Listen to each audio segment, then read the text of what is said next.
Hello, dear students.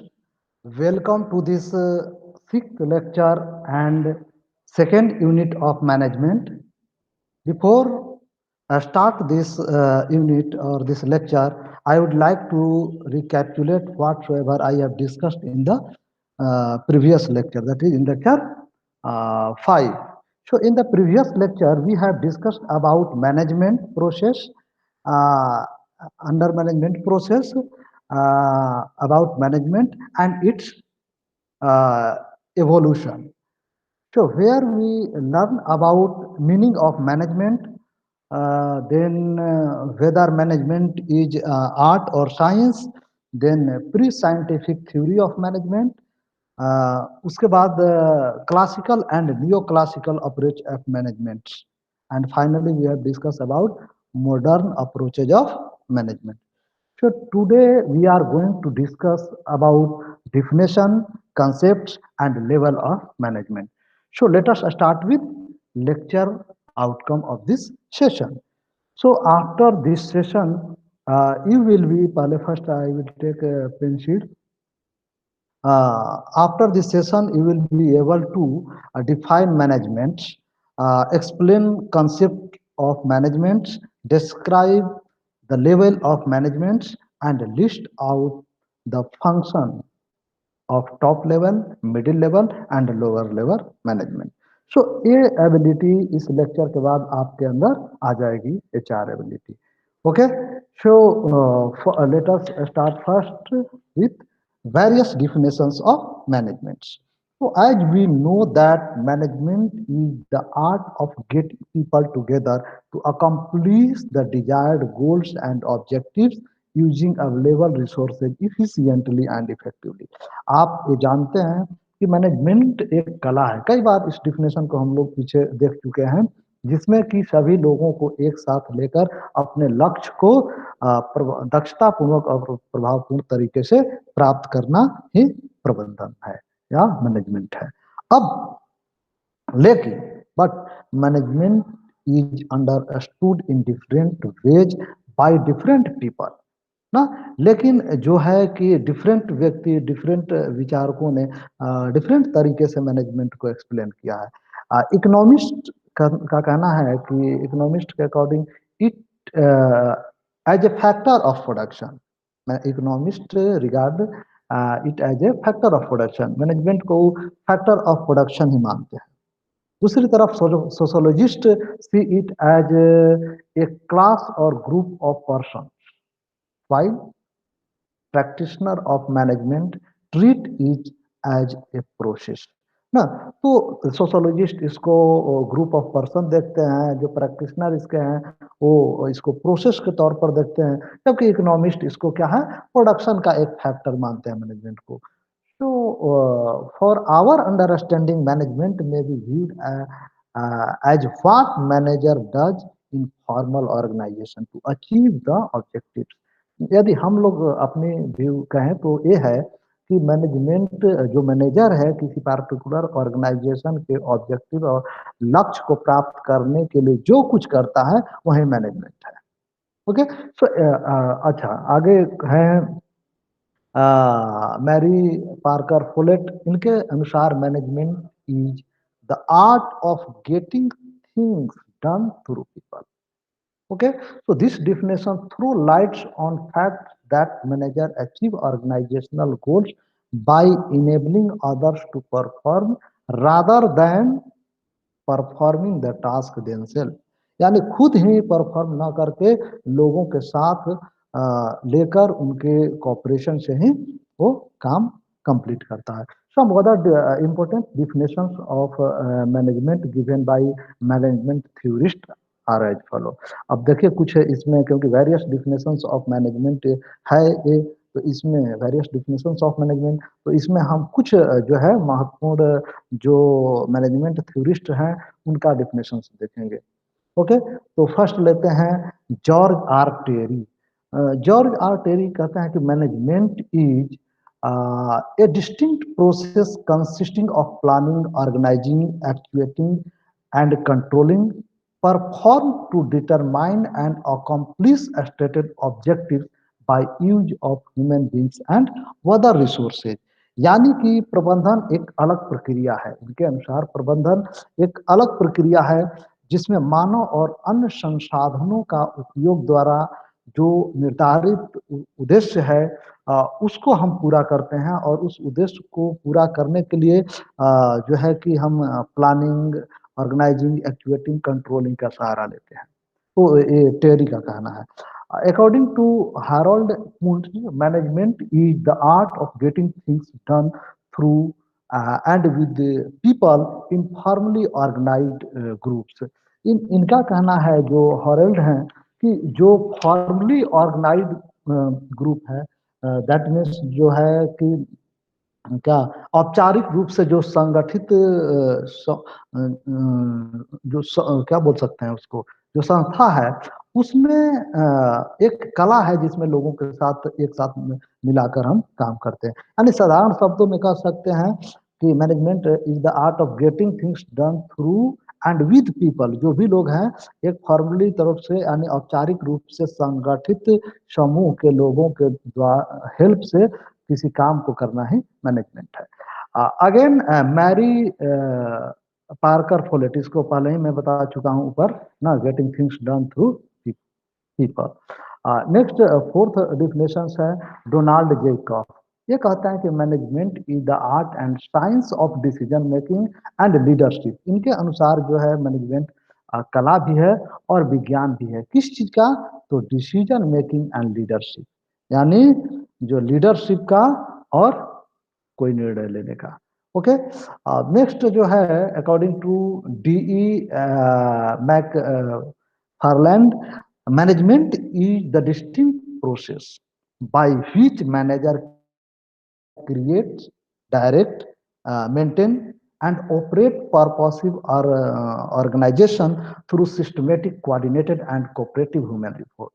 यानी कि इन ये कहते हैं कि प्रबंधन एक अलग प्रक्रिया है जिसके द्वारा जो मैनेजर है वो जितने भी जो है कि यानी प्रबंधक द्वारा कह सकते हैं कि व्यवस्थित, समन्वित और सहकारी मानव प्रयासों के माध्यम से उद्देश्यपूर्ण संगठन का निर्णय, निर्देशन, रख रखाव और संचालन किया जाता है ना।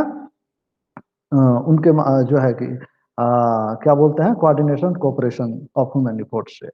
नेक्स्ट जो है जोसेफ एल एमासी, इनके अनुसार management is the process by which cooperative groups direct action towards common goal. ये कहते हैं कि जो कोऑपरेटिव ग्रुप है, जो सहयोगी संगठन है, उसमें किसी खास एक लक्ष्य के तरफ जो है एक्शन करते हैं, कार्य करते हैं उस पार्टिकुलर लक्ष्य को प्राप्त करने के लिए। और according to F W Taylor, that is Frederick Winslow Taylor, management is the art of knowing what you want to do. जो आप करना चाहते हैं उसको जानना, and then seeing that it is done the best and cheapest way. और फिर देखना कि क्या यह जो है अच्छे तरीके से और सस्तेपूर्ण वे में हुआ है कि नहीं ना, ये है। और finally कुंट and Donnell, that management is the art management is the direction and maintenance of internal environment in an enterprise where individual working in a group can perform efficiently and effectively towards the attainment of group goals। Koontz ji कहते हैं कि management एक दिशा और जो internal जो पर्यावरण में किसी उद्योग, किसी इंटरप्राइज के इन्वायरमेंटल अंदर के पर्यावरण को मेंटेन करना, माहौल को मेंटेन करने की एक दिशा निर्देश है, जिसमें कि बहुत सारे जो ग्रुप के व्यक्ति हैं, जितने भी उसमें वर्कर हैं, वो काफी इफिशियंटली और इफेक्टिवली वर्क कर सके ताकि उनके ग्रुप के गोल को अचीव किया जा सके। तो ओवरऑल सारा डिफिनेशन में यही देखा गया कि सभी लोगों को इस तरीके से उचित माहौल मिले, उनको राइट डायरेक्शन मिले, राइट प्लान मिले, ताकि वो मैनेजमेंट के ऑब्जेक्टिव को प्राप्त कर सके। तो हम कह सकते हैं कि मैनेजमेंट इज, वही जो शुरू से ही हम लोग कहते आ रहे हैं कि management is the art of getting people together to accomplish the desired goals and objectives using available resources efficiently and effectively. यही है मैनेजमेंट। अब हम आते हैं कंसेप्ट ऑफ मैनेजमेंट। तो management is the process of planning, organizing, staffing, leading, directing, coordinating, and controlling the enterprise resources efficiently and effectively for achieving the goals of the organization। ये देखिए, ये जो कंसेप्ट में कहा गया है कि मैनेजमेंट एक प्रक्रिया है जिसमें हम प्लान करते हैं, उसके अकॉर्डिंग ऑर्गेनाइज करते हैं, स्टाफ का सिलेक्शन करते हैं, उसको लीड करते हैं, डायरेक्शन देते हैं, सहयोग करते हैं, कंट्रोल करते हैं एक उद्योग को, ताकि उसके जो ऑर्गेनाइजेशन के लोग इफिशिएंटली और इफेक्टिवली जो है कि वर्क करके उसका जो ऑर्गेनाइजेशन का गोल है उसको अचीव कर सके। Since people in organization are perform different tasks but they all are working towards the same goals. बहुत सारे लोग होते हैं और डिफरेंट डिफरेंट जो है टास्क परफॉर्म करते हैं, लेकिन सब ओवरऑल जो कंपनी का गोल है वो एक ही है, यानी सबका जो है ओवरऑल कहा जाए तो सेम लक्ष्य की तरफ वर्क करते हैं। अब यहाँ जो दो शब्द है, एक तो resources, then efficiently and effectively. तो यहाँ रिसोर्सेज का मतलब हुआ कि resources encompasses the human resources, financial resources, technological resources and natural resources। तो इन सारी रिसोर्सेज की बात यहाँ की गई है इसमें। दूसरी बात इफेक्टिवनेस कहा जाता है। इफेक्टिवनेस का मतलब मैनेजमेंट में होता है concern with doing right task, यानी right task and completing activities and achieving goals, यानी कोई सही काम करना और उस सही काम के साथ ही जो एक्टिविटीज है जिसको स्टार्ट किया उसको विद इन स्टिपुलेटेड टाइम उसको एंड करना और उस गोल को निर्धारित करना है इफेक्टिवनेस है। यानी राइट तरीके से उस जो है कि पार्टिकुलर लक्ष्य को प्राप्त करना effectiveness.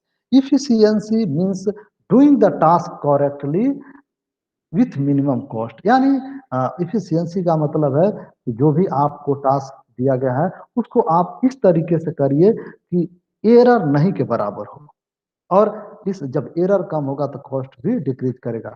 So efficiency is also increase when the same output and fewer resources are used. यानी यदि हम ये कह सकते हैं कि सेम ही रिसोर्सेज के साथ यदि सॉरी उसी मतलब जो है कि कम रिसोर्सेज के साथ सेम आउटपुट यदि हमें मिल जाता है तो हम कहेंगे कि इफिशियंसी बढ़ी है। यानी उससे क्या होगा कि इफिशियंसी बढ़ने से टाइम कम लगेगा, कॉस्ट कम लगेगा और ओवरऑल जो प्रोडक्शन भी ज़्यादा होगा, बेनिफिट भी ज़्यादा होगा। और thus so effectiveness and efficiency are two sides of same coin. तो हम कह सकते हैं कि जो इफेक्टिवनेस है और जो इफिशियंसी है वो एक ही सिक्का के दो पहलू हैं। यदि high efficiency associated with high effectiveness, सीधी है भाई, ज़्यादा इफिशियंसी रहेगा तो इफेक्टिवनेस ज़्यादा होगा कि कंसर्न काम जो है राइट काम जो है right with in stipulated time complete हो जाएगा। अब हम देखते हैं कि मैनेजमेंट क्यों महत्वपूर्ण है। कभी कभी ये होता है कि why management is important for us. So management is important because it helps in achieving group goals. पहला तो ये जो ग्रुप का लक्ष्य है उसको अचीव करने में हेल्प करता है। दूसरा इंक्रीजेज इफिशियंसी, यह जो है कि लोगों की दक्षता को बढ़ाता है। क्रिएट्स ए डायनेमिक ऑर्गेनाइजेशन, एक जो है डायनेमिक ऑर्गेनाइजेशन बनाता है। Helps to achieve personal objectives and contribute to the development of the society। तो ये सारी चीजें मैनेजमेंट करता है, इसलिए ये महत्वपूर्ण है। अब इसमें कितने लेवल होते हैं मैनेजमेंट में, इसको थोड़ा सा हम लोग देखते हैं और किस लेवल पे क्या क्या फंक्शन होता है, किस लेवल में लोग कौन कौन से फंक्शन करते हैं। अब जो है कि people in an organization aren't in hierarchy. कोई भी ऑर्गेनाइजेशन है उसमें पीपल हायरार्की में ऑर्गेनाइज होते हैं ना, एक सिस्टम बना है उसके जो है सिस्टम उसके जैसे मान लेते हैं कि लेक्चरर हो गए, उसके बाद ऊपर प्रिंसिपल हो गए, प्रिंसिपल के ऊपर डायरेक्टर, डायरेक्टर के ऊपर सेक्रेटरी। तो इस तरीके से हायरार्की बना हुआ है। तो इस जो है कि generally there are three levels और layer in the hierarchy of an organisation. तो this layer are top level, middle level management and lower level, और जिसे हम ऑपरेटिंग लेवल मैनेजमेंट भी कहते हैं. तो it can be demonstrated with the help of flowing diagram. ये देखिए, ये जो डायग्राम आपका है, ठीक ना, ये टॉप लेवल है, उसके बाद ये मिडिल लेवल है, और ये लोअर लेवल मैनेजमेंट है, जो कि इसको हम वर्किंग ग्रुप भी कहते हैं. इसमें वो लोग आते हैं जो कि नियम कानून को फॉर्मुलेट करते हैं. इसमें वो आते हैं जो कि उसको इम्प्लीमेंट कराते हैं, और इसमें वो आते हैं जो कि मतलब करते हैं, करने वाले. तो अब एक एक एक करके हम इसको वन बाय वन सबका व्याख्या करते हैं. अब देखिए, first, top level management. So top level management consists of chairman, managing director, president, vice president, chief executive officer, and similar other positions. Officer होगा ना. तो the main function of top level management. अब top level management का मुख्य कार्य क्या है, ये कौन कौन से कार्य करते हैं, इसको देखते हैं. क्योंकि कभी कभी यहाँ से ऑब्जेक्टिव आता है कि कौन से लोग टॉप लेवल मैनेजमेंट में आते हैं, या टॉप लेवल मैनेजमेंट का कौन सा फंक्शन है इसमें से ना. तो इन चीजों को ध्यान रखिएगा. तो to formulate goals and policies of company, ये जो लक्ष्य है कंपनी का वो निर्धारित करते हैं, पॉलिसी बनाते हैं कंपनी का. Then second, prepare budget. ये बजट भी बनाना एक टॉप लेवल मैनेजमेंट का काम है. Third point, that is appoint to top executive. जो टॉप एग्जीक्यूटिव्स हैं उनका अपॉइंटमेंट भी टॉप लेवल मैनेजमेंट के द्वारा होता है. And finally, to provide overall directions and leadership of the company. और यही टॉप लेवल मैनेजमेंट जो है वो कंपनी का ओवरऑल डायरेक्शन प्रोवाइड करता है और लीडरशिप भी नेतृत्व देता है कंपनी को. अब हम मिडिल लेवल मैनेजमेंट में आते हैं. और middle level management involves head of department, divisional heads, okay, sorry, head of department हो गया, divisional heads, general manager, etcetera. So this is responsible for implementing and controlling plans and strategy developed by top management. यानी top level के management द्वारा जो भी plan बनाया गया है, जो भी स्ट्रेटजी तैयार की गई है, उसको ये लोग क्या करते हैं, इम्प्लीमेंट कराते हैं, अमल में लाने की कोशिश कराते हैं, ये लोग करते हैं. और this the main task of middle level management is to carry out the plan formulated by top manager. यानी जो भी प्लान, जो भी स्ट्रेटजी टॉप मैनेजर के द्वारा बनाया गया है, उसको इम्प्लीमेंट कराना, उस पर चलकर कार्य को करना, ये इनका काम होता है. For this they need to interpret the policy form by top management. ये जो है कि जो पॉलिसीज है उसको लोगों के जो लेवल लेवल मैनेजमेंट है उनको समझाते हैं, फिर उनको बताते हैं कि किस तरीके से इस पे हम लोग को वर्कआउट करना है, और ताकि ऑर्गेनाइजेशनल ऑब्जेक्टिव को हम लोग मीट कर पाए. अब उसके बाद second point, that is ensure that there department has necessary personal, है ना, पर्सोनल. यानी ये भी इनको सुनिश्चित करना होता है कि इनके डिपार्टमेंट के पास जो कर्मियों की संख्या है वो जो रिक्वायर्ड मात्रा है उस उतना है. Next point, that is assign necessary duties and responsibilities to them. फिर उनको जो है कि जो नेसेसरी ड्यूटीज है, जो रिस्पॉन्सिबिलिटीज है, वो उनको दिया जाता है, जो भी संबंधित है, जो कर्मी हैं. Then motivate them to achieve the desired goals. फिर ये मैनेजमेंट अपने जो वर्कर्स हैं उनको मोटिवेट करता है, लोअर लेवल मैनेजमेंट के से संबंधित जितने भी एम्प्लॉय हैं, ताकि वो जो है कि उस लक्ष्य को प्राप्त कर पाए easily. And cooperate with others department for a smooth functioning of the organization. और संस्थान के किसी भी संस्थान के स्मूथ फंक्शन के लिए वो कोऑर्डिनेशन और कोऑपरेशन दूसरे डिपार्टमेंट के साथ रखता है. अब हम आते हैं लोअर लेवल मैनेजमेंट, जिसको हम सुपरवाइजरी मैनेजमेंट और ऑपरेशनल मैनेजमेंट के भी नाम से जानते हैं. तो ये ध्यान दीजिए कि यहाँ भी मिलान करने के लिए दे देता है कि या इसमें से कौन सा भिन्न है, तो आपको लोअर लेवल मैनेजमेंट दे देगा, सुपरवाइजरी मैनेजमेंट, ऑपरेशनल मैनेजमेंट, और उसी में से एक मिडिल लेवल मैनेजमेंट दे देगा। तो आप चाहे कोई और दे देगा टॉप लेवल मैनेजमेंट। तो आप ये ध्यान रखिएगा कि कौन सा इनमें से भिन्न है। तो ये तीनों नाम जो है लोअर लेवल मैनेजमेंट का है। So, supervisory या operational management includes worker like supervisor, foreman जो gang head होता है, superintendent and other operating personnel, ना personnel. So, supervisor directly oversee the effort of workforce. Their authority and responsibility is limited according to plans drawn by the top management. जो जो supervisor है वो जो जो कार्य करने वाले मजदूर हैं उनके इफोर्ट, उनके प्रयास को देखता है, और जो सुपरवाइजर की जो अथॉरिटी है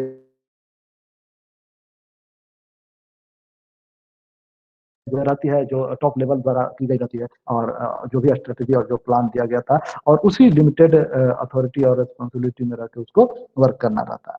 तो supervisory management plays very important role in the organisation.